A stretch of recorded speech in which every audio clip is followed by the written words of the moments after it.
কথাটা মিথ্যা। তাই যদি হবে, হরি নামেই যদি মুক্তি হবে জীবের, কৃষ্ণ নামেই যদি জীবের মুক্তি হবে। কিন্তু আমিও তো ছোটকাল থেকে আশ্রমে আমার রাধা মাধব মন্দিরের নিত্য নিত্য প্রসাদ আমি সেবা করেছি। ওই ময়না পাখিটা বলছে আমি নিত্য নিত্য প্রসাদ সেবা করেছি। কত সাধুগুরু বৈষ্ণবের মুখে কৃষ্ণ কথা শ্রবণ করেছি। আমি অহর্নিশি কৃষ্ণ নাম করছি, কিন্তু তবু আমার কেন মুক্তি হলো না? এখন দেখছেন হিন্দু মিডিয়া চ্যানেলটি সাবস্ক্রাইব করুন। আমাদের প্রত্যেকের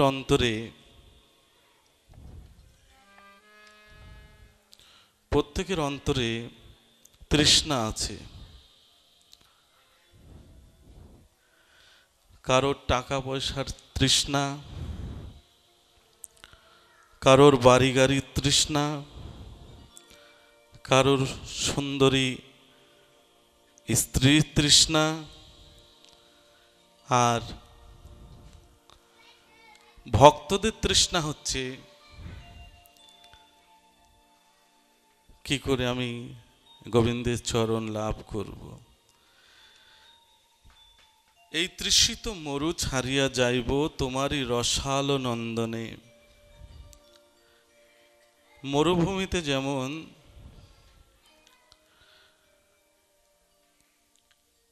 তৃষ্ণার্ত ব্যক্তি গেলে তৃষ্ণা নিবারণের জন্য কোনো কিছুই পায় না খুঁজে, তদ্রূপভাবে এই মরুভূমি জগৎ, অনিত্য সংসার, আমি মনে করছি আমার এই তৃষ্ণা নিবারণ হবে আমি যদি 10 তলা বাড়ি করতে পারি, আমার অন্তরে সুখ আসবে। আমি মনে করছি সুন্দরী স্ত্রী হলে আমার বুঝি অন্তরে সুখ আসবে। আমি মনে করছি একটা গাড়ি হলে বুঝি আমি সুখ পেতাম। কিন্তু সব সুখের আধার হচ্ছে আমার অনাদিরাদি গোবিন্দের শ্রীপাদ পদ্ম। তো সেই গোবিন্দের চরণ লাভ করলে আর কোনো তৃষ্ণা থাকে না। সেই অনাদিরাদি গোবিন্দের শ্রীপাদ পদ্মেই জগৎজীব শীতল হয়। তাকে পাওয়ার জন্য, সেই শীতলতা হওয়ার জন্যই আমরা এই যে ভক্ত সঙ্গ করছি, সাধু সঙ্গ করছি, হরি কথা আস্বাদন করছি। যেমন আমরা গঙ্গা জলে ডুব দিলে দেহ শুদ্ধ হয়, কিন্তু আত্মশুদ্ধি হয় না। আত্মশুদ্ধি হয় একমাত্র হরিনাম করলে, কৃষ্ণ নামে স্নান করতে পারলে আপনার আত্মশুদ্ধি হবে। গীতার মধ্যে ভগবান শ্রীকৃষ্ণ বললেন, স্থিত প্রজ্ঞ কা ভাষা সমাধিস্থস্য কেশব। হে অর্জুন, তুমি শান্ত হও, স্থির হও, শান্ত হও। তুমি শান্ত না হলে শান্তি পাবে না। আমরা ভগবানের কাছে বলি, হে গোবিন্দ তুমি আমাকে শান্তি দান করো, সুখ দান করো, কিন্তু তুমি যদি নিজে শান্ত না হও কখনো শান্তি আসবে না। তো ভগবানের শ্রীপাদ পদ্ম পাবো কি করে? সদ্গুরুর আশ্রিত হয়ে গুরু প্রদত্ত মন্ত্র জপ ধ্যান করতে করতে তবেই এই অস্থির মন শান্ত হয়ে যায়। তখন আপনার এই হৃদয় মাঝেই সেই পরম সুখ উপলব্ধি করতে পারবেন। আপনার হৃদয়ের মাঝেই সেই অনাদিরাদি গোবিন্দ বসবাস করছেন বাসুদেব রূপে। আমরা বাহিরে ছোটাছুটি করছি, কোথায় গেলে কৃষ্ণ পাবো, কার কাছে গেলে কৃষ্ণ পাবো, কিন্তু আপনার হৃদয়ের মাঝে তিনি বসে আছেন। কবিগুরু রবীন্দ্রনাথ ঠাকুর বলেছিলেন, মতো জানে। এই জ্ঞান যখন আপনার আসবে তখন আপনি ঘরে বসেই সেই জ্যোতির্ময় পুরুষের দর্শন লাভ করবেন, আত্মদর্শন লাভ করবেন। তবে আপনি স্থির হয়ে যাবেন, শান্ত হয়ে যাবেন। আপনার মতো সুখী তখন এই জগতে আর কেউ থাকবে না। কারণ ভগবানের যদি আপনি পেয়ে যান, পরম সুখ, পৃথিবীর সব অনন্ত সুখ হচ্ছে আমার রাধারানী গোবিন্দের শ্রীপাদ পদ্মে। সেই শ্রীচরণ যদি আপনি লাভ করতে পারেন, আপনার জন্ম সার্থক হয়ে যাবে। আপনি হয়তো কৃষ্ণ নাম করছেন, কৃষ্ণ নামেই শুধু মুক্তি, হরি নামেই মুক্তি। হ্যাঁ, আপনি কৃষ্ণ নাম করছেন, কৃষ্ণ নাম করছেন, হরি নাম করছেন, কিন্তু যদি কোনো সদ্গুরু, কোনো সাধক গুরুর কৃপা লাভ হয়, আপনার 10 বছরের পথ 10 দিনেই সেটা সমাপন হয়। দেখুন, একটা ময়না পাখি একটা আশ্রমে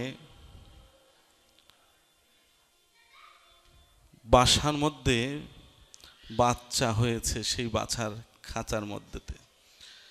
তো ময়না পাখিটার প্রচণ্ড ঝড় বৃষ্টিতে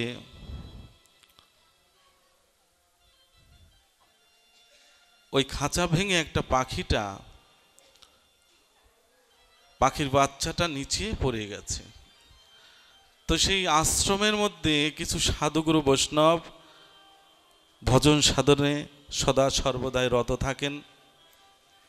এক সাধুর নজরে পড়ল যে একটা ময়না পাখির বাচ্চাটা খাঁচা ভেঙে নিচে পড়ে গেছে। তখন সেই পাখিটাকে নিয়ে সাধু মহাত্মা রাধা মাধবের প্রসাদ সেবা করাতে লাগলো, লালন পালন করতে লাগলো। আস্তে আস্তে যখন বড় হতে লাগলো, খাঁচার মধ্যে বন্দি করে রেখে সেবা যত্ন করতে লাগলো। মনে করুন, এই আশ্রমে প্রতিদিন ভাগবত কথা আস্বাদন হয়, প্রতিদিন ভক্ত সঙ্গ হয়। প্রতিদিন যেহেতু ভক্ত সঙ্গ হয়, প্রতিদিন ভক্তরা এসে কৃষ্ণ কথা আস্বাদন করে। প্রতিদিন সাধুগুরু বৈষ্ণব এসে হরি কথা আস্বাদন করছে, নাম সংকীর্তন করছে। ময়না পাখিটা প্রতিনিয়ত শুনতে শুনতে ওই ময়না পাখিটা একা একাই হরে কৃষ্ণ কৃষ্ণ কৃষ্ণ হরে হরে, হরে রাম রাম রাম হরে হরে একাই শিখে গিয়েছিল। যখন কোনো ভক্তবৃন্দ না থাকে, ওই একা একাই ওই মন্দিরে সেই খাঁচার মধ্যে বসে বসে কৃষ্ণ নাম করে। এরকমভাবে যেই পাখিটা অনেক বড় হয়ে গেল, আরো বেশি বেশি কৃষ্ণ নাম শিখে গিয়েছিল। তাই আশ্রমে প্রতিদিন ভাগবত পাঠ হয়, কত সাধুগুরু বৈষ্ণব আসে, ওর মধ্যে ভালো মন্দ মিশ্রিত সব ধরনের মানুষই আসে। এক চোর এসে দেখলো এই পাখিটা এত সুন্দর কথা বলছে, এই পাখিটাকে যদি আমি কিনে নিয়ে অথবা চুরি করে নিয়ে যেতে পারতাম, বাজারে বিক্রি করলে অনেক মূল্যে আমি বিক্রি করতে পারতাম। ওই পাখিটাকে একটা রাত্রিতে এসে চুরি করে নিয়ে অনেক দূরে এক হাটে গিয়ে বিক্রি করছে, বসে আছে। তা বসে থাকলে তখন ওই পাখিটা, দেখুন, মানুষ হয়ে আমাদের চৈতন্য উদয় হলো না। আমরা এত ভাগবত কথা শ্রবণ করি, এত কৃষ্ণ কথা শ্রবণ করি, এত হরিনাম সংকীর্তন করি, আমাদের মনের কোনো গ্লানি দূরীভূত হলো না। হিংসা বিদ্বেষ পরিত্যাগ আমরা করতে পারলাম না। দেখুন, ওই পাখিটা, ওর হাত নেই, কিন্তু যে ভক্তরা দুবাহু তুলে কৃষ্ণ নাম করে, ওর যে পাখা আছে, ওই পাখাটা দিয়েই ওই খাঁচার মধ্যে নৃত্য করে, আর ওই খাঁচা দিয়ে এরকম দুবাহু তুলে হরি বল হরি বল হরি বল বলে। হ্যাঁ, ঘুরে ঘুরে নৃত্য করছে। আর ভগবান আমাদের এত সুন্দর হাত দিয়েছে, এত সুন্দর বদন দিয়েছে, এত সুন্দর দেহ দান করেছেন, তবু আমাদের চৈতন্য উদয় হলো না। তো এই পাখিটাকে বাজারে নিয়ে হাটে নিয়ে বসে আছে, আর এদিকে এক ব্রাহ্মণ আর এক ব্রাহ্মণী দুজনে তাদের নিঃসন্তান ছিল, সন্তান ছিল না। তো সেই সন্তান ছিল না যেহেতু, তাই প্রত্যেক একাদশীর দিনে হাটে এসে হাট করে নিয়ে গিয়ে একাদশীর পারণের দিন দ্বাদশীর দিন কি করে, ওই অত্র এলাকায় যত সাধুগুরু বৈষ্ণব আছে সমস্ত ভক্তদের প্রসাদ সেবা করায়। চিন্তা করে আমি কোন জন্মের অপরাধে আজ আমি নিঃসন্তান হয়েছি, কে আমাকে শেষের দিনে নিদানের সময় আমাকে কৃষ্ণ নাম দেবে, হ্যাঁ, কে আমাকে হরি কথা শোনাবে। এই জন্য সে একাদশীর দিনে হাট করে নিয়ে এসে দ্বাদশীতে ওই অত্র এলাকায় যত সাধুগুরু বৈষ্ণব আছে সবাইকে অন্ন দান করে, ভাগবত সঙ্গ করে, হরিকথা সাধন করে। তা ওই দিন ব্রাহ্মণ ব্রাহ্মণী দুজনে গিয়ে হাটে গিয়ে দেখতে পেল খাঁচার মধ্যে ঘুরে ঘুরে নৃত্য করছে, আর ওই পাখনা দিয়ে দোবাহু এরকম উঁচু করে হরি বল হরি বল হরি বল রাধে বল রাধে বল বলছে। হ্যাঁ,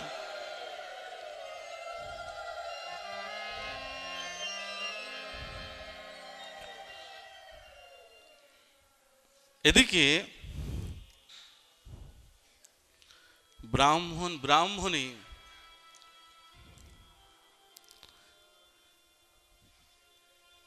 এই পাখিটাকে দেখে চিন্তা করলেন, এই পাখিটাকে যদি আমি কিনে নিয়ে যাই, আমার তো কোনো সন্তান নেই। শুনেছিলাম জং জং বাপি স্মরণ ভাবম তেজন তন্তে কলেবরম তম তমে বৈতিকন্তে সদা তদ্ভাব ভাবিত। মৃত্যুকালে জীব যে ভাব লয়ে প্রাণ ত্যাগ করে সেই ভাবই প্রাপ্ত হয়। আপনি যদি মৃত্যুর সময় বিষয় আশয়ের কথা চিন্তা করতে করতে আপনার মৃত্যু হয়, আবার আপনাকে এই বিষয় আশার মধ্যেই প্রভু জন্ম দিয়ে দেবে। আর যদি আপনি কৃষ্ণ কথা শ্রবণ করতে করতে যদি আপনার মৃত্যু হয়, আপনি সরাসরি ভগবত ধাম প্রাপ্ত হয়ে যাবেন।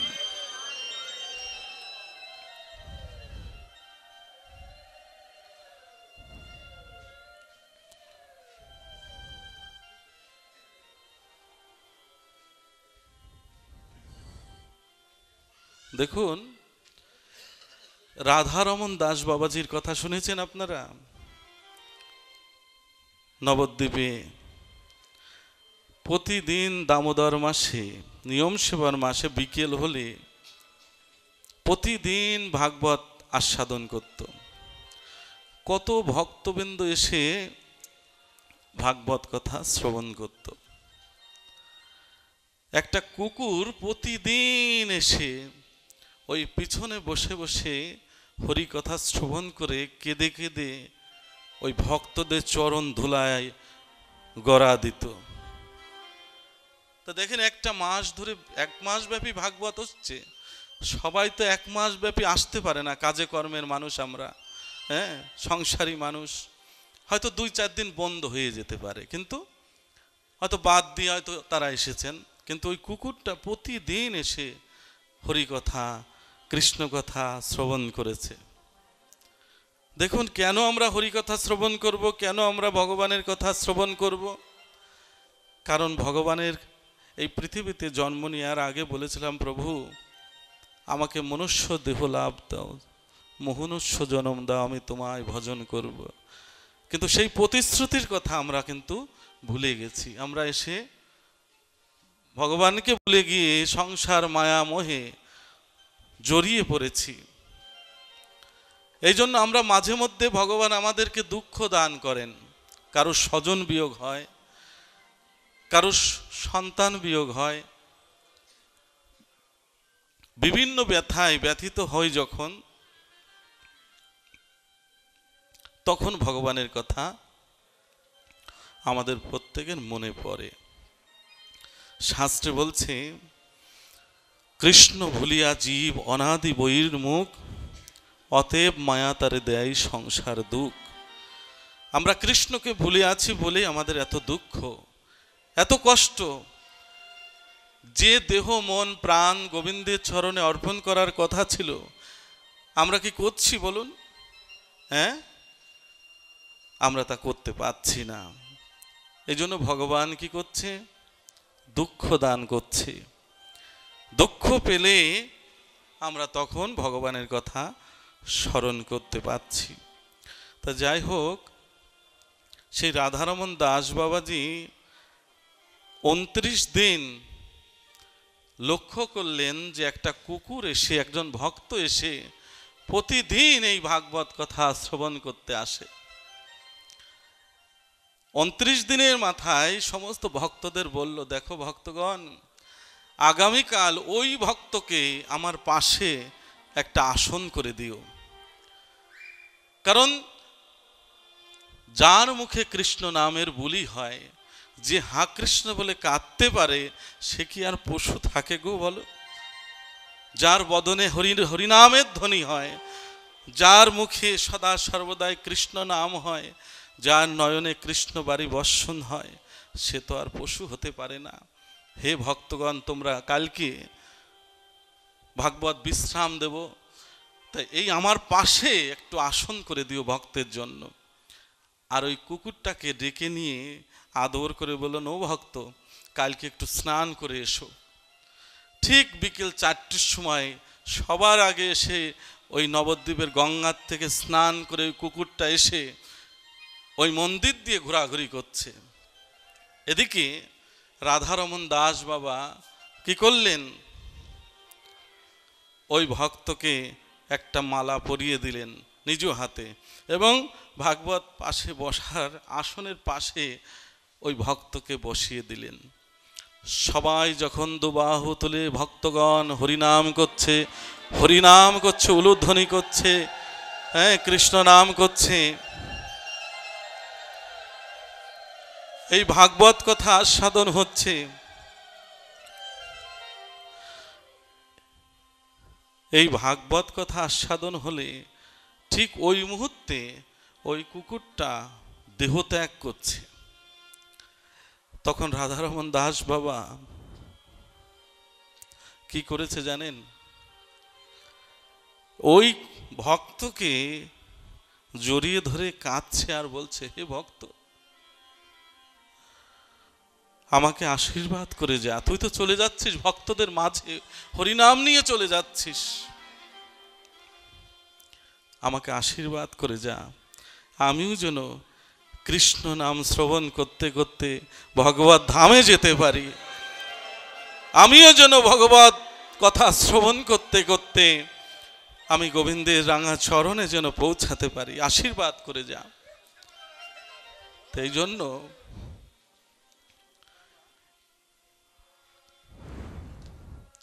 রাধারমণ দাস বাবা কিন্তু ওই ভক্তের দেহ ত্যাগের পর নবদ্বীপে গিয়ে গিয়ে দাঁড়ে দাঁড়ে সমস্ত যত কুকুর আছে সবাইকে নিমন্ত্রণ করে বলেছিল, আমি তোমাদের এই ভক্তের জন্য সেবার আয়োজন করব, তোমাদেরও ভক্তের সেবার আয়োজন করব, তোমরা গিয়ে একটু প্রসাদ গ্রহণ করো। তো অনেক অনেক সাধু বাবারা মনে করলো কুকুরের মহোৎসব আমরা সেবা করব, হ্যাঁ, আমরা হচ্ছে সাধুগুরু বৈষ্ণব।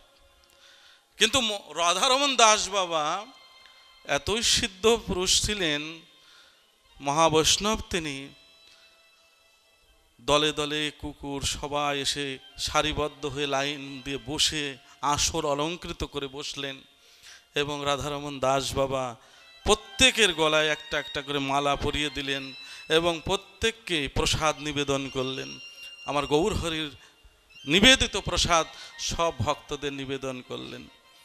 তখন কিন্তু অনেক অনেক সাধু বাবারা মনে করলেন যে হাই রে, আমরা অহংকার বশে, আমরা দেহ পেয়েছি মনুষ্য দেহ, মানব হয়ে আমাদের চৈতন্য উদয় হলো না। মানব হলাম, মনুষ্য জন্ম লাভ করলাম, কিন্তু প্রেম ভক্তি হলো না। আর এই মানব জন্ম দিয়ে কি লাভ? তো অনেক অনেক সাধুগুরু বৈষ্ণব যাদের চৈতন্য ছিল উদয় হয়ে গেল, যাদের চৈতন্য ছিল না তাদেরও প্রেম ভক্তি লাভ হয়ে গেল এই দর্শন করে। সবাই এসে ওই ভক্তদের এটো প্রসাদ সবাই সেবা করে সবাই ধন্য হয়ে গেল। তাই জন্য শুধু ভক্ত স্বজন একটা কথা মনে রাখবেন, আজ আপনার টাকা পয়সা আছে, অর্থ ঐশ্বর্য আছে, মান যশ আছে, আপনি অহংকার করছেন যে আমার মতো কে আছে এই জগতে। আপনার রূপ যৌবন আছে, আপনি মনে করছেন আমার শক্তিশালী, আমার শক্তি সামর্থ্য আছে, আমি জগতের সব। একদিন সব শূন্য করে দেবে ভগবান।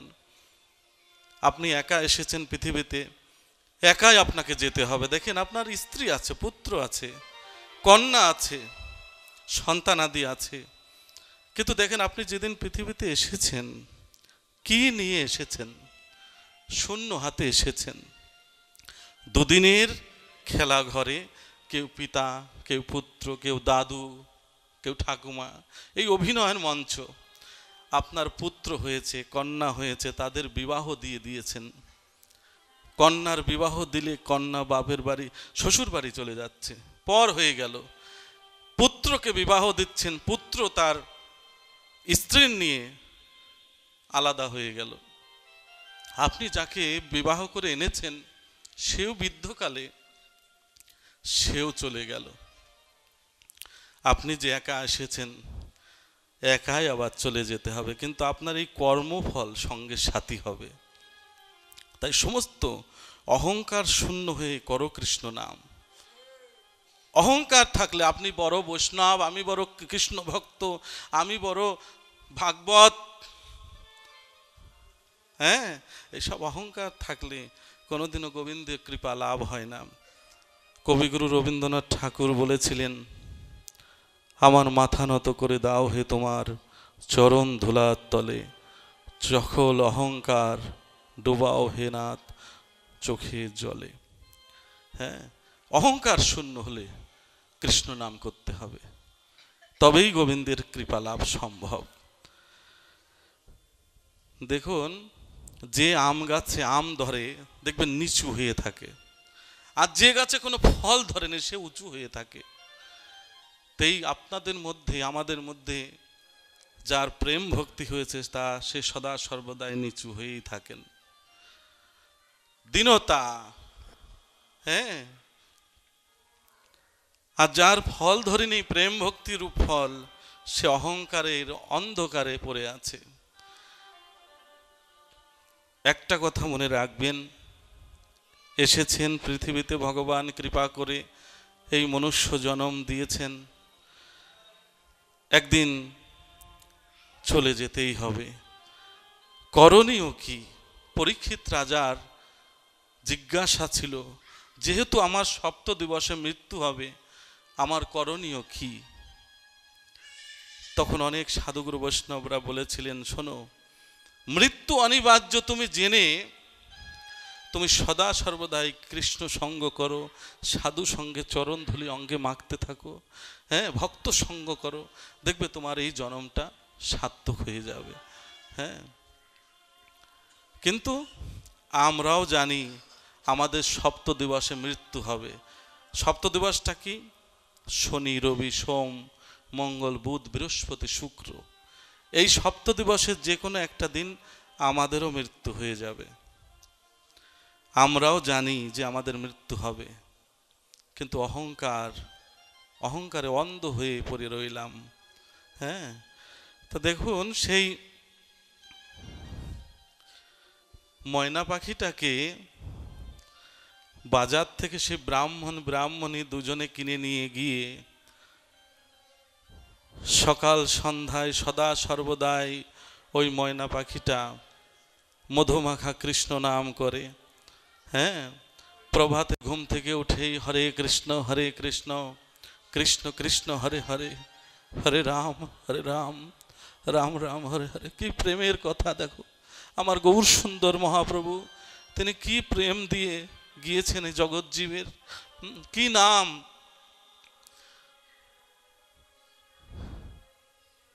একটা গান আছে না, সখী সে হরি কেমন বল, নাম শুনে যার এত প্রেম জাগে, চোখে আসে এত জল। সেই ময়না পাখিটা প্রতিনিয়ত কৃষ্ণ নাম করেই চলেছে। ব্রাহ্মণী মনে করলেন, যখন ওকে আমরা খেতে দেই, যদি খাঁচা ছেড়ে উড়ে যায়, এই মধুমাখা কৃষ্ণ নাম কে আমাদেরকে শোনাবে? আমাদের তো বাধ্যকাল, বৃদ্ধকাল, কখন আমাদের মৃত্যু হবে, এই মৃত্যুর সময়কালে যেন আমি কর্ণে যেন কৃষ্ণ নাম নিয়ে যেন আমরা মরতে পারি, ভক্তের কৃষ্ণ মধুমাখা কৃষ্ণ নাম নিয়ে যেন যেতে পারি।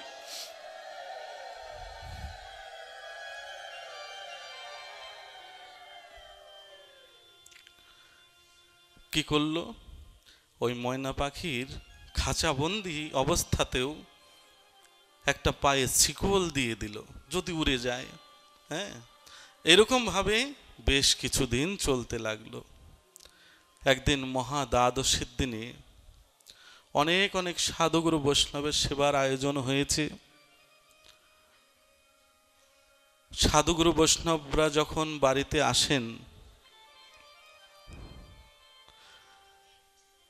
এসে সবাই আসন পেতে ভক্ত সঙ্গের কথা, কৃষ্ণ কথা, হরি কথা আস্বাদন করেন। তো যখন আস্বাদন করেন, ওই পাখিটা একটু উপরে একটা খাঁচার মধ্যে ছিল। ভাগবত পাঠক আস্বাদন করছে, হরি নামেই মুক্তি জীবের, কৃষ্ণ নামেই জীবের মুক্তি। তখন ওই পাখিটা ওই সাধুগুরু বৈষ্ণবকে ডেকে ডেকে বলছে, ও সাধুগুরু বৈষ্ণব, আপনি এই কথা পেলেন কোথায়, যে হরি নামেই মুক্তি, কৃষ্ণ নামেই মুক্তি, এই কথাটা পেলেন কোথায়? কেন, গ্রন্থে আছে? কথাটা মিথ্যা। তাই যদি হবে, হরি নামেই যদি মুক্তি হবে জীবের, কৃষ্ণ নামেই যদি জীবের মুক্তি হবে, কিন্তু আমিও তো ছোটকাল থেকে আশ্রমে আমার রাধা মাধব মন্দিরের নিত্য নিত্য প্রসাদ আমি সেবা করেছি।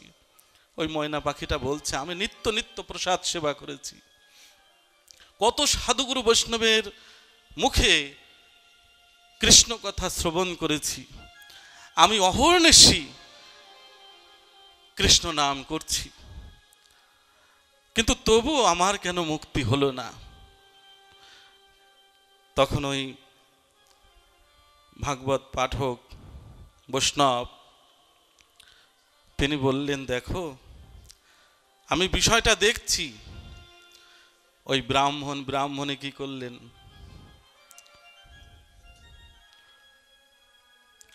ভাগবত আস্বাদনের পরে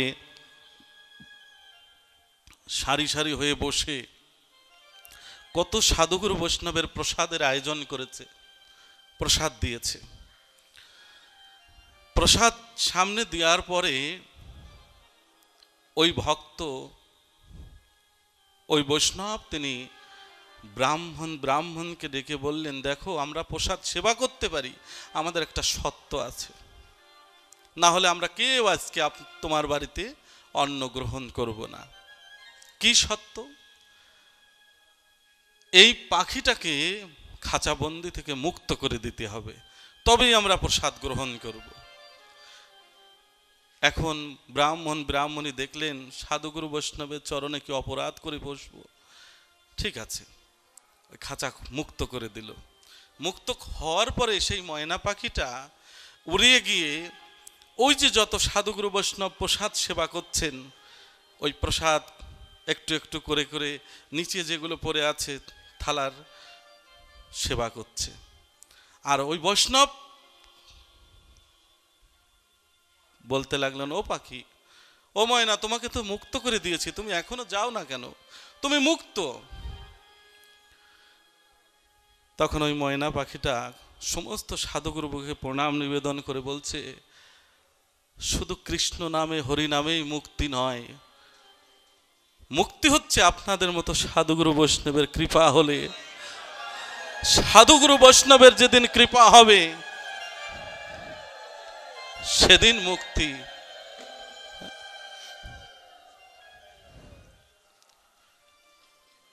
এই সাধুগুরু বৈষ্ণবের কৃপা হলে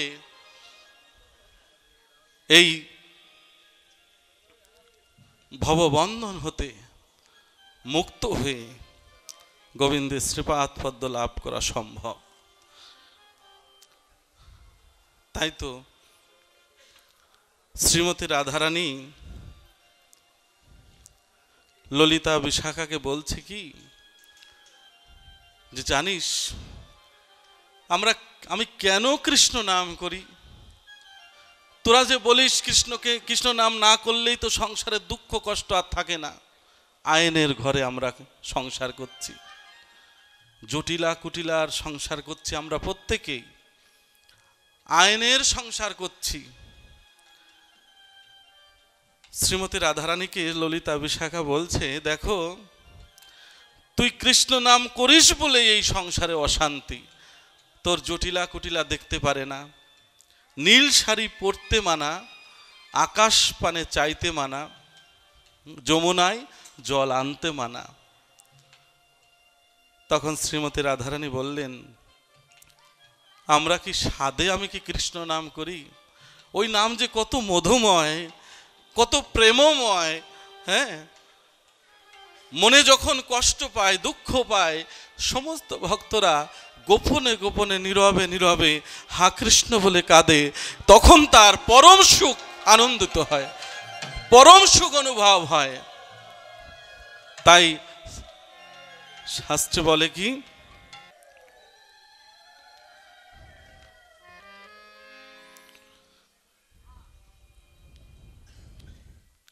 এই যে ভগবানের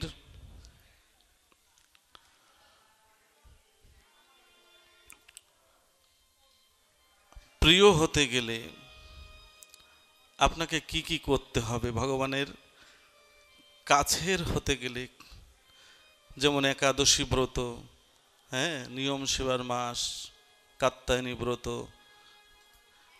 নিত্য নিত্য ভক্ত সঙ্গ, বৃন্দাজি সেবা, হ্যাঁ, নিত্য নিত্য এগুলো করলে আপনি ভগবানের কাছের হয়ে যাবেন, প্রিয় হয়ে যাবেন।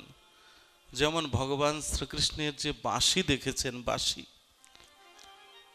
ব্রজগোপীরা ভগবান শ্রীকৃষ্ণকে বললেন যে প্রভু, তোমার হাতের যে বাঁশিটা নিত্য নিত্য তোমার অধরামৃত পান করছে।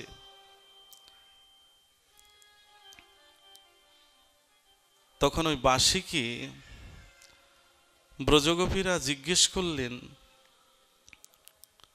যে হে বাঁশি, তুমি কি এমন পুণ্য করেছ যে ভগবানের অধরামৃত নিত্য নিত্য তুমি পান করছো? তখন ওই বাঁশিটা বলছে, দেখো আমি ছিলাম বাঁশঝোড়ের মধ্যে, পরিবারের মধ্যে, কিন্তু কোনো এক মহৎ ব্যক্তি আমাকে কেটে নিয়ে পরিবারের থেকে একটু আলাদা করে দিয়েছিল। কে? মানে এর অর্থটা কি? আমরাও সেই সংসার রূপী বাঁশঝোড়ের মধ্যে বসবাস করছি। গুরু কৃপা করে আমাকে মন্ত্রদান করে সংসার থেকে একটু আলাদা করে দিয়েছে। দেখেন, আপনি যখন দীক্ষা মন্ত্র নেন, গুরু মন্ত্র নেন, অন্যান্য দিনের চেয়ে আপনি কিন্তু একটু ভিন্ন। গুরুদেব বলেছে 16 মালা জপ করো, তুলসীকে সেবা করো, একটু গীতা পাঠ করো, একটু গোবিন্দকে প্রসাদ নিবেদন করে তুমি সেবা করো। একটা আলাদা জীবন, আলাদা একটা ভাব।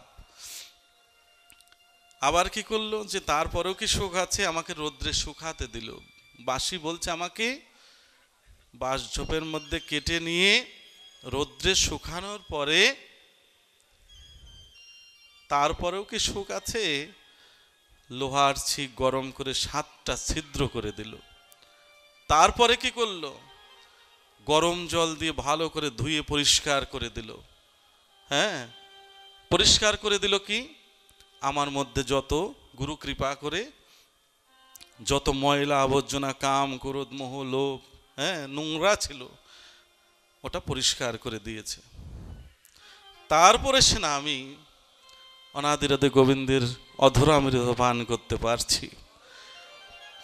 হ্যাঁ, তারপরে আমি প্রভুর অধরা অমৃত পান করছি। তা ব্রজগোপীরা জিজ্ঞেস করলো যে হে প্রভু, তোমার এই বাঁশি তো তুমি নিত্য নিত্য অধরা অমৃত দান করছো, কিন্তু আমাদের গতি কি, আমরা কি করে প্রভুর অধরা অমৃত পান করব? তখন ওই বাঁশি বলেছিল, নিত্য নিত্য গোবিন্দকে অন্ন ভোগ আর যাই ভোগ দাও, প্রসাদ নিবেদন করো, ওই নিবেদিত প্রসাদ তুমিও নিত্য নিত্য সেবা করতে থাকো। ওই নিত্য নিত্য সেবা করতে করতে তুমিও একদিন গোবিন্দের অত্যন্ত প্রিয় হয়ে যাবে, অত্যন্ত কাছের হয়ে যাবে, প্রিয় হয়ে যাবে।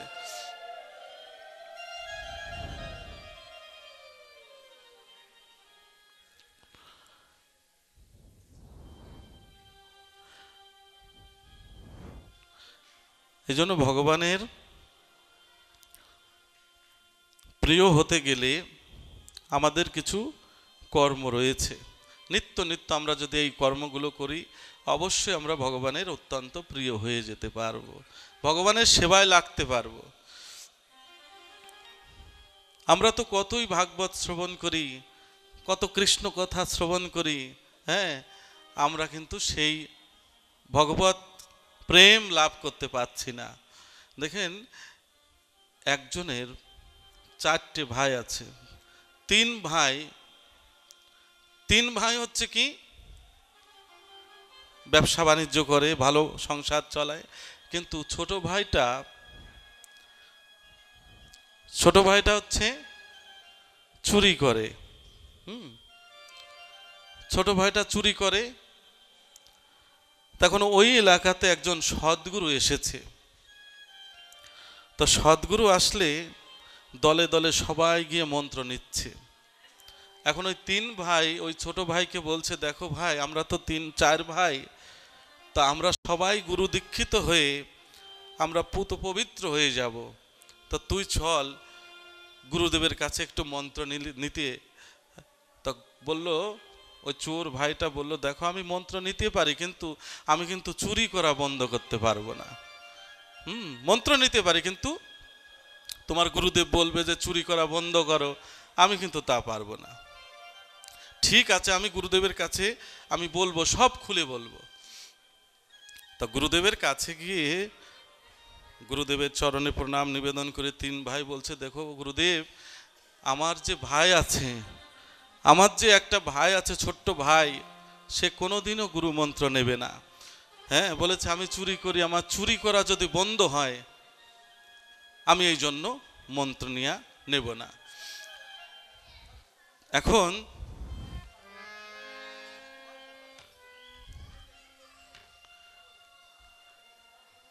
গুরুদেব ধ্যানস্থ হয়ে বললেন, শোনো, আমি যে এই গ্রামে এসেছি আর কারোর জন্য নাই, তোমার ওই ভাইয়ের জন্যই আমি এই গ্রামে আমার আশা। তোমার ভাইকে বলো তুমি সেজন্য অবশ্যই আমার সাথে দেখা করে। এসে দেখতে পেল, গুরুদেবের চরণে প্রণাম নিবেদন করলো, বলে দেখো, গুরুদেবের সামনে বসিয়ে রেখে অন্যান্য শিষ্য ভক্তদেরকে গুরুদেব বলছে, দেখো, তুমি আমার এই মন্ত্র নিয়ে যদি চুরি করতে যাও, ওই তালা স্পর্শ করলেই তালা খুলে যাবে। আজ যদি একাদশী থেকে যদি কেউ এই মন্ত্র জপ করে, সে যদি 1000 অন্যায় করে, তাকে কেউ দেখবে না। এখন ওই চোরটা পাশে বসে মনে মনে চিন্তা করছে, গুরুদেব, তাড়াতাড়ি করে গুরুদেবের চরণে লুটাই ফিরে বলছে, গুরুদেব, আমাকে কিন্তু আগে দিতে হবে, ওদের দিতে দিতে যদি আমার কম পড়ে যায়, আমাকে কিন্তু মন্ত্রটা আগে দিতে হবে। তো বলে, স্নান করে আসো। স্নান করে আসলে শুদ্ধ মন্ত্র জপ ধ্যান দিয়েছেন, গুরু কৃপা করেছেন, বলেছে শোন, প্রতিদিন স্নান করে, তো চুরি করা নিষেধ নেই, প্রতিদিন স্নান করে তুই প্রতিদিন তিলকমালা করবি, দাদার সঙ্গে তিলক রচনা করবি, প্রতিদিন তুই গিরিধারী গোপালকে সেবা দিবি, হ্যাঁ, রাধা মাধবকে সেবা দিবি, হ্যাঁ, আর একাদশীর দিন তুই যদি সেবা করিস, একাদশীতে যদি গোবিন্দ সেবা করিস, হ্যাঁ, একাদশী থেকে যদি তুই চুরি করতে যাস, তুই যে কোনো তালা স্পর্শ করলে আপনা আপনি খুলে যাবে। বিশ্বাসে মিলায় বস্তু, তর্কে বহুদূর। আমরা মন্ত্র নেই ঠিকই, গুরু আশ্রিত হই ঠিকই, আমি সারা পৃথিবী ঘুরাম অধম, অনেক অনেক জায়গায় যাই, বলে কি বাবা কি যে মন্ত্র নিয়েছি মনে নেই, তোমার গুরুদেবের নাম কি, কি যে নাম সেটাও ভুলে গিয়েছে। গুরু যে নাম দিয়েছে সেটাও ভুলেছে, গুরুদেবের নাম কি সেটাও আমরা ভুলে গেছি। তো এখন ওই চোরটা, তার বিশ্বাস, এই বিশ্বাসের জোরে প্রতিদিন সকালে ঘুম থেকে উঠে 16 মালা জপ করে, রাধা গোবিন্দের বাল্য ভোগ দেয়, সেবা দেয়, আবার তিলক মালা পরে বাজার করতে যায়, আবার রাত্রি হলে চুরি করে। এখন ওই চুরি করার পর সকাল হলে বাজারে গিয়ে দেখলে এই স্বর্ণের দোকান আজকে চুরি হয়েছে, সবাই জানে যে তো আন্তর্জাতিক খ্যাতি সম্পন্ন চোর, সবাই জানে, এই চোরকে চেনে। তো বলে তুমি কি চুরি করেছো? বলছে হ্যাঁ আমি চুরি করেছি। বলে না, তুই চুরি করতে পারিস না, কারণ তুই তো এখন গুরু কৃপা লাভ করে, তুই তো তিলক মালা পরিধান করে, তোকে তুই হাজার বললেও আমরা বিশ্বাস করি না, বাহির থেকে হয়তো কোথাও কেউ চুরি করেছে। তুই বসে বসে ওরকম ভাবে কি ব্যাপার, আমি চুরি করলাম কিন্তু আমাকে কেউ দোষী করে না, কারণটা কি, দোষ কেন রাখে না, এ কি গুরু কৃপা হচ্ছে নাকি? দেখেন, গুরু কৃপা হলে জগতে কৃষ্ণ কৃপা হয়। গুরু যদি কৃপা না করে, আপনার মন্ত্র না দিত, আপনার এই শ্মশান তুল্য দেহ ফুলের বাগান করে দিয়েছে কে? পরম গুরুদেব কৃপা করে আপনার এই শ্মশান তুল্য দেহ ফুলের বাগান করে দিয়েছে। গুরু ঋণ কেউ কেউ শোধ করতে পারে গো? পারে না, কেউ কোনোদিন শোধ করতে পারে না। এখন একাদশী থেকে ওরকম চুরি করে, কোনো তালা যদি স্পর্শ করে আপনা আপনি খুলে যায়। তো এইভাবে বেশ কিছুদিন চলছে। মনে করেন এই এলাকায় কোনো বাড়িতে চুরি করা তার, মানে সব বাড়িতে সে চুরি করেছে, কোনো বাড়ি বাদ নেই। মনে করলো যে আজকে চুরি করতে যাব, হচ্ছে একটু দূরে, দেখা যাচ্ছে 10 কিলোমিটার দূরে একটা গ্রাম, ওখানে চুরি করতে যাব। দুপুরবেলা খেয়ে, তখনকার দিনে হাঁটা পথ, ঘোড়ার গাড়ি গরুর গাড়ি তখনকার দিনে ছিল, তো হাঁটতে হাঁটতে হাঁটতে হাঁটতে, ও চোর বলে কোনো গাড়িতে উঠায় না, কারণ টাকা পয়সা তো দেয় না, ওকে কোনো গাড়িতে উঠায় না।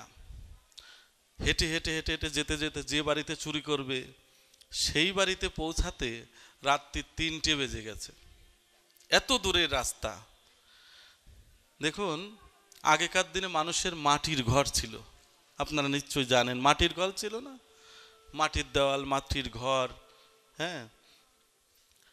তোই শাপল দিয়ে সুন্দর করে শীত কাটতে কাটতে এমন জায়গায় গিয়ে উঠেছে ঘরের মধ্যে, উঠেই দেখতে পেল ঠাকুরের সিংহাসন, আমার রাধা মাধব গোপালকে শয়ন করে রেখেছে। গৃহস্থ ভক্ত তো, মঙ্গল আরতি করবে বলে পঞ্চপ্রদীপ সাজানো আছে, আবার ধূপ দ্বীপ সব রেডি করা আছে, যে ভোর রাত্রিতে ঠাকুরের মঙ্গল আরতি করে। ওখানে গিয়ে উঠে, গৃহস্থ ভক্ত তো, ধুতি আছে, তার জপের মালা আছে, তো চোরটা ভাবলো হাই রে, আজকে তো গুরুকর্ম করি নাই, গুরুদেব বলেছিল যে সকাল সন্ধ্যা তুই চুরি করিস, অসুবিধে নেই, কিন্তু সকাল সন্ধ্যা এই গুরু মন্ত্র না করে তুই কখনো চুরি করবি না। এখন যেহেতু দুপুরবেলা বেরিয়েছে ঘর থেকে, যেতে যেতে রাত্রি 3টে, শীত কাটতে কাটতে প্রায় 3:30 4টে বেজে গেছে। দেখলো যে ধুতি আছে, জপের মালা আছে, ওই ধুতি প্যান্ট শার্ট খুলে রেখে ধুতি জপের মালা তাদের সঙ্গে তিলক রচনা করে, যেহেতু গৃহস্থ ভক্ত তাদের বাড়িতে সব আছে ঠাকুর সেবার, ওইটা পরিধান করে সুন্দর করে আসনে বসে রাধা গোবিন্দ গোপাল বিগ্রহ যে শয়ন করা ছিল ওটা উঠিয়ে ওনাদেরকে ধূপ দ্বীপ জ্বালিয়ে, হ্যাঁ, সুন্দর করে দেখলো কৌটার মধ্যে কিছু মিষ্টি আছে, হ্যাঁ, জলও আনা আছে, সব দিয়ে ঠাকুরের সেবা দিয়ে কি করছে, আরতি করছে, হ্যাঁ, গোবিন্দকে আরতি করছে। গুরুদেব বলেছে সকাল সন্ধ্যা গুরু মন্ত্র না করে কখনো তুই চুরি করবি না। যেহেতু দুপুরবেলা চুরি করতে গিয়েছে, সন্ধ্যার কাজটা তো হয়নি, হয়েছে কি বলুন, এই জন্য ওই সন্ধ্যার কাজটা ভোর রাত্রিতে ওই যখন আরতি করছে, আরতি করার পর ওই গৃহস্থ পাশের ঘর থেকে এসে দেখতে পেল অযাচিতভাবে একজন মহাবৈষ্ণব আমার ঘরে এসে উপস্থিত হয়েছে, দাদার সঙ্গে তিলক পরা, হ্যাঁ, মালা তিলক পরা, সুন্দর করে আমার গোপালকে আরতি করছে, স্বামী স্ত্রী দুজনে ষষ্ঠাঙ্গে প্রণাম নিবেদন করছে, হ্যাঁ। তো প্রণাম নিবেদন করার সময় দেখতে পেল যে ওই শীত কেটে যে গর্তটা ওইদিকে নজর পড়েছে। তখন বলছে স্বামী স্ত্রী, হে সাধুগুরু বৈষ্ণব, আপনি কত কষ্ট করে আমার ঘরে এসেছেন, আপনি যদি বলতেন আমি তো দরজা খুলে দিতাম। আমার ঘরে যে আপনি রাধা মাধবকে আরতি করছেন, আমার ঘরে যে গোপালের আরতি করছেন, আমি তো ধন্যাতি ধন্য হয়ে গেছি যে অযাচিতভাবে আপনি যে কৃপা করেছেন।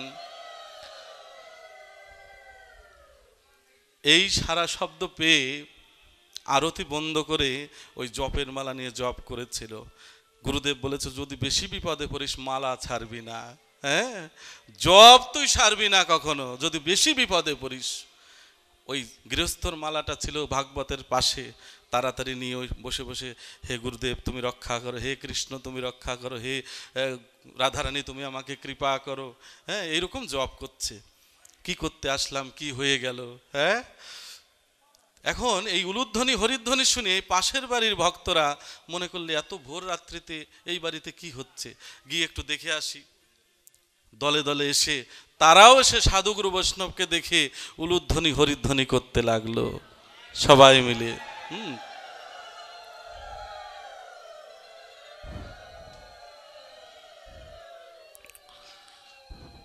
যখন উলুধ্বনি হরিধ্বনি করতে লাগলো, আশেপাশের যত পাড়া প্রতিবেশী ছিল সবাই ভাবলো এত রাত্রিতে ওদের বাড়িতে কি হচ্ছে, চলো তো আমরা দেখে আসি। সবাই যখন এসে দেখলো একজন সাধুগুরু বৈষ্ণব বসে বসে কৃষ্ণ নাম করছে, হ্যাঁ, সবাই করজোরে প্রার্থনা করলো, হে সাধুগুরু বৈষ্ণব শুধু এই বাড়িতে কৃপা করলে হবে না, চরণ ধুলি দিলে হবে না, আমাদের প্রত্যেক বাড়িতে আপনার চরণ ধুলি দিতে হবে। হ্যাঁ, ভক্ত উপাখ্যান কেন আলোচনা করা হয়? আমাদের মধ্যে চৈতন্য জাগানোর জন্য, যে ভক্ত চুরি করেও যদি গোবিন্দ লাভ করতে পারে, হ্যাঁ, সে যেভাবে গোবিন্দ কৃপা লাভ করলো, আমি যদি সেরকম করে কাজ করে ভক্তি করে ভক্ত সেবা করে আমি যদি গোবিন্দ লাভ করতে পারি, এইরকম ভক্ত সঙ্গের মহিমা আমরা সাধন করি, সবাই আলোচনা করি। তো দেখুন ওই চোরটা মনে মনে চিন্তাগুলো, যা ঘরের থেকে বের হয়ে ওই দল বলের মধ্য থেকে যে কোনোভাবে একদিকে আমি পালিয়ে যাব। এখন প্রত্যেক বাড়ি যাচ্ছে, যত সদস্য আছে ভক্তবৃন্দ সবাই জেগে উঠে ওই দলে যোগ দিচ্ছে, হরিনামের দলে যোগ দিচ্ছে। আর ওই চোরটা বারে বারে একটু সাইড করে লোকের আড়াল হতে চাইছে, কিন্তু সব ভক্তরা হাতে হাত ধরাধরি করে গোল হয়ে কীর্তন করছে, হরিনাম করছে, বলছে দেখো সাধু বাবা কৃপা করে মাঝখানে আসুন, আপনি সাইডে হচ্ছেন কেন? হ্যাঁ, এইরকম প্রত্যেক পাড়ায় পাড়ায় কীর্তনাম করতে, কৃষ্ণ নাম করতে করতে দেখেন ভোর হয়ে গেল। সবাই মনে করলো যে আমাদের গ্রামে তো কোনোদিন সাধুগুরু বৈষ্ণবের আগমন ঘটেনি। দেখুন সাধুগুরু বৈষ্ণব যদি আপনার গৃহে কোনোদিন না আসে, আপনার গৃহ সেটা গৃহ হয় না, হ্যাঁ, পবিত্র হয় না। কারণ দেখেন আপনি যতই কৃষ্ণ ভক্ত হন না কেন, রুহিদাসের নাম শুনেছেন? রুহিদাস বৃদ্ধকালে গোবিন্দের কাছে প্রার্থনা করতো, জুতো সেলাই করতো বসে বসে, আর ভাবতো হে গোবিন্দ আমার এর থেকে নিকৃষ্ট জন্ম দিও পরবর্তীতে, তাতে আমার দুঃখ নাই, কিন্তু আমার মনে একটা বড় বাসনা রয়ে গেল প্রভু। সেই বাসনাটা কি? আমি মুচি বলে আমার গৃহে কোনো সাধুগুরু বৈষ্ণব আগমন ঘটেনি, আমার ঘরে কোনো সাধুগুরু বৈষ্ণবের চরণ ধুলি পড়েনি। শাস্ত্রে বলে মুচি হয়েও শুচি হয় যদি কৃষ্ণ ভজে, আর শুচি হয়েও মুচি হয় যদি কৃষ্ণ ত্যাজে। হ্যাঁ, আপনার যে কুলেই জন্ম হোক না কেন, আপনি যদি গোবিন্দ ভক্ত হন, গোবিন্দের সাথে সম্বন্ধ স্থাপন করতে পারেন, আপনি ধন্যাতি ধন্য হয়ে গেলেন। তা রোহিদাসের মনোবাসনা কিন্তু ভগবান অন্তর্যামী তিনি পূরণ করেছিলেন অর্জুনকে পাঠিয়ে। অর্জুন যখন কুরুক্ষেত্র যুদ্ধের পর সুখ পাচ্ছিল না, অন্তরে সুখ আসছিল না, ভগবানকে বলল, প্রভু আমি তো সুখ পাচ্ছি না, কিন্তু কি করলে সুখ পাবো? বলেছিল বৈষ্ণব সেবার আয়োজন করো, ভক্তদের সেবার আয়োজন করো। বৈষ্ণবকে? বৈষ্ণব হচ্ছে রোহিদাস। তুমি গিয়ে ওর বাড়িতে গিয়ে নিমন্ত্রণ করে ওকে নিয়ে আসো। দেখেন, অর্জুন যখন রোহিদাসের বাড়িতে উপস্থিত হলেন, রোহিদাস কি করলেন? ভগবানের কাছের মানুষকে পেয়ে একটা চামড়ার বাটিতে তেল দিয়েছিল যে, হে অর্জুন, তুমি একটু স্নান করে আসো, আমি তোমার জন্য একটু প্রসাদ দেবো, হ্যাঁ, তুমি সেবা করতে হবে তোমাকে। অর্জুন মনে করলো, আমি রাজ পরিবারের সন্তান, আমি এই চামড়ার বাটিতে একটু তেল, এটা আমি অঙ্গে মাখবো কি করে? তবুও ভগবানের আদেশ অনুসারে সে কিন্তু অঙ্গে মেখেছিল। যখন ডুব দিয়েছিল গঙ্গায়, রোহিদাসের ঘাটে যখন ডুব দিয়েছিল, দেখতে পেয়েছিল মকরবাহী মা গঙ্গাকে। মা গঙ্গা বলল, দেখো অর্জুন, আমি একাই নই, আর একবার ডুব দিয়ে দেখো। আর একবার ডুব দিয়ে দেখলেন শিব শম্ভু আর মা জগজ্জননী বসে আছেন। আর কৈলাসপতি শিব শম্ভু বললেন, আমরাই না শুধু, হে অর্জুন, আর একবার ডুব দাও। আর একবার ডুব দিয়ে দেখলেন ওই রোহিদাসের ওই চামড়া ভেজানো জলের মধ্যে রাধা কৃষ্ণ যুগল হয়ে দাঁড়িয়ে আছেন।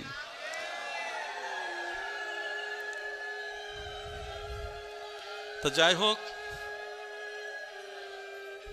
রোহিদাস ওই মনে আফসোস ছিল যে আমার ঘরে যদি কোনো সাধুগুরু বৈষ্ণব আগমন ঘটতো, আমি জীবন ধন্য হয়ে যেত। এখন দেখুন, ওই যে চোর সমস্ত গ্রাম হরিনাম সংকীর্তন করেছে, নগর কীর্তন করেছে, সকাল হতে না হতেই প্রত্যেক বাড়ির থেকে চাউল ডাউল তেল লবণ সবজি সব নিয়ে এসে বলল, আমরা সবাই মিলে আজকে সাধু সঙ্গ করব, ভক্তদের সেবার আয়োজন করব, যেহেতু একজন মহতী বৈষ্ণবের সান্নিধ্য আমরা পেয়েছি। তা সেবা করার পরে প্রায় 3 গাড়ি, ঘোড়ার গাড়ি ভর্তি চাউল ডাউল বেঁচে গিয়েছিল সেবা করার পরে। তো সবাই সিদ্ধান্ত নিল, যেহেতু সাধু বাবা উনি কৃপা করে অযাচিতভাবে আমাদের এখানে এসেছেন, আমরা 3 গাড়ি সমস্ত চাউল ডাউল তেল লবণ সব কিছু নিয়ে ওনার বাড়িতে পৌঁছে দেবো, যাতে আমাদের এই চাল ডাল সব কিছু গোবিন্দ সেবায় লাগে। দেখেন,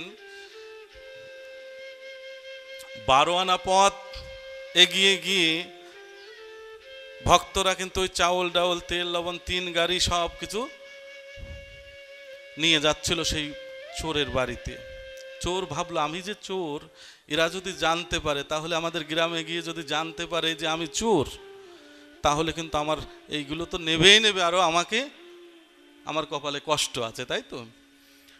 তো সবাইকে বললো, দেখুন আমি যেতে পারবো, এই চাউল ডাউল যা আছে আমাকে দিয়ে দিন, আমি একাই যেতে পারবো। ঠিক আছে। এত কিছু নিয়ে যখন তার বাড়িতে পৌঁছে গেল, ওই যে 3 ভাই, তখনকার দিনে অভাব ছিল, তখনকার দিনে অভাবই ছিল মানুষ।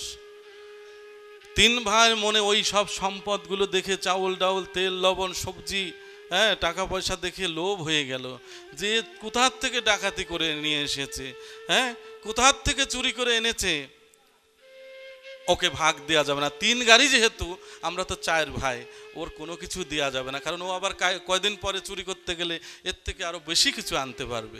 সবাই মিলে যুক্তি পরামর্শ করে 3 ভাই মিলে ওকে অন্ধ করে দিল। নদীর ঘাটে নিয়ে গিয়ে চোখ অন্ধ করে দিয়েছিল মেরে।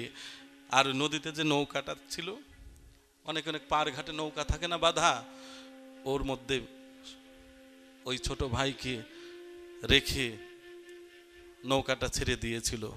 ভাসতে ভাসতে ভাসতে ভাসতে ওই নৌকাটা, ওই যে ওর গুরুদেব সিদ্ধ মহাত্মা, উনি ভোর রাত্রিতে উনি স্নান করেন, ব্রহ্ম মুহূর্তে স্নান করেন ওই নদীতে গঙ্গায়। তো যখন উনি স্নান করছেন, দেখতে পেলেন একটা নৌকার মধ্যে কে যেন সারা গায়ে রক্ত, হ্যাঁ, অন্ধ চোখ দিয়ে রক্ত ঝরছে, ভাসতে ভাসতে ওই পথ দিয়ে যাচ্ছে, ওই নদী পথ দিয়ে। তখন গুরুদেব তার আধ্যাত্মিক শক্তি দ্বারায় সেই নৌকাটাকে কাছে নিয়ে এসে দেখলেন যে আমারই সেই শিষ্য, আমারই সেই ভক্ত, যাকে আমি কৃপা করলাম, তার আজ এই অবস্থা হয়েছে। গুরুদেব সুন্দর করে তাকে যত্ন করে তার আশ্রমে নিয়ে গেল। আশ্রমে নিয়ে গিয়ে গুরুদেব সব কিছু বিস্তারিত ওর কাছ থেকে শুনলো, যে কারণটা কি, তোকে এই অবস্থা কারণটা কি। তো গুরুদেবকে ওই শিষ্য বলল, হে গুরুদেব, আমি যাদের আপন ভাবতাম, ভাই আমার, বৌদি আমার, হ্যাঁ, স্ত্রী আমার, পুত্র আমার, কন্যা আমার, আসলে বলুন তো গুরুদেব, এই সংসারে আপন কে, প্রকৃত আপন কে এই সংসারে? তখন গুরুদেব জড়িয়ে ধরে বলেছিল, এই দিনের অপেক্ষায় আমি করছিলাম। তুই যে সংসার মায়ায় আবদ্ধ হয়ে রয়েছিস, আমার পুত্র, আমার কন্যা, আমার স্ত্রী, আমার সন্তান, এই জন্য এই দিনের প্রতীক্ষায় করছিলাম। তাই এই জগতে আপন হলো আমার অনাদিরাদি গোবিন্দ শ্যাম সুন্দর। হে গুরুদেব, সেই আপন জনাকে পাবো কি করে? সেই আপন জনাকে আমি কি করলে সে আপন জনার সন্ধান পাবো? তা গুরুদেব কি করলেন, মালা তিলক পরিয়ে, যেহেতু অন্ধ, আমরাও কিন্তু জন্ম অন্ধ, যে চোখে কৃষ্ণ দেখে না, হ্যাঁ, হয়তো 2 দিনের প্রসাদভোজী হয়ে আমরা, নিরামিষ ভোজী হয়ে আমরা মনে করছি, বিশেষ করে আমি মনে করছি, আপনারা অনেক শুদ্ধ বৈষ্ণব, যে আমি কি হলাম, আমি পরম বৈষ্ণব, আমি পরভক্ত, হ্যাঁ। কিন্তু দেখেন, এই অহংকার নিয়ে ভজন করছি, এই জন্য কৃপা হচ্ছে না। আমি কিছুই না, আমি ভজন সাধন জানি না প্রভু, তোমার কোনো কিছুই আমি জানি না। এই আমার মতো হতভাগা, আমার মতো পাপী এই জগতে নেই, এটাই ভজন। দেখেন, সংসারী মানুষ সারাদিন কর্মব্যস্ততার মধ্যে থেকে গোবিন্দকে ভজন সাধন করতে পারে না। দিনান্তে কাজকর্ম থেকে ফিরে এসে ঠাকুর ঘরে গিয়ে যখন রাত্রিতে বসে, 2 ফোঁটা নয়নের জল ফেলে দিয়ে বলে, হে গোবিন্দ, কতজন তোমাকে কত ভালোবাসে, কত কিছু দিয়ে তোমাকে ভালোবাসে, আমি তো তোমার নাম জপ করতে পারি না, আমি তো তোমাকে ভালোবাসতে পারি না প্রভু, আমি তো কি দিয়ে তোমাকে ভজন করব? এই যে অনুশোচনা, গোবিন্দের প্রতি ব্যথা, বিরহ, এইটাই হচ্ছে ভজন। হ্যাঁ, দেখেন, যে চোখে কৃষ্ণ দেখে না সে চোখ অন্ধ। হ্যাঁ, তো ভক্তকে গুরুদেব নিজ হাতে দাদার সঙ্গে তিলক পরিয়ে, মালা পরিয়ে একটা জপের মালা দিয়েছে, বলেছে, এই মন্ত্র আমি তোকে ওই নৌকাতেই ভাসিয়ে দেব, তুই গিয়ে পৌঁছে যাবি শ্রীধাম বৃন্দাবনে, যেখানে পৌঁছালে জীবের সকল দুঃখ নাশ হয়, জীবের আসা যাওয়া বন্ধ হয় ভবে, যাকে পেলে জগতে আর কারো দুঃখ থাকে না, সেই হচ্ছে অনাদিরাদি গোবিন্দ শ্যাম সুন্দর। আমি আশীর্বাদ করছি, তুই গিয়ে শত কষ্টের মধ্যে থাকলেও এই নাম তুই ছাড়বি না। আমার আশীর্বাদ রইল, আমি আশীর্বাদ করছি তোকে আমার অনাদিরাদি গোবিন্দ রাধারানী কৃপা করবেই করবে।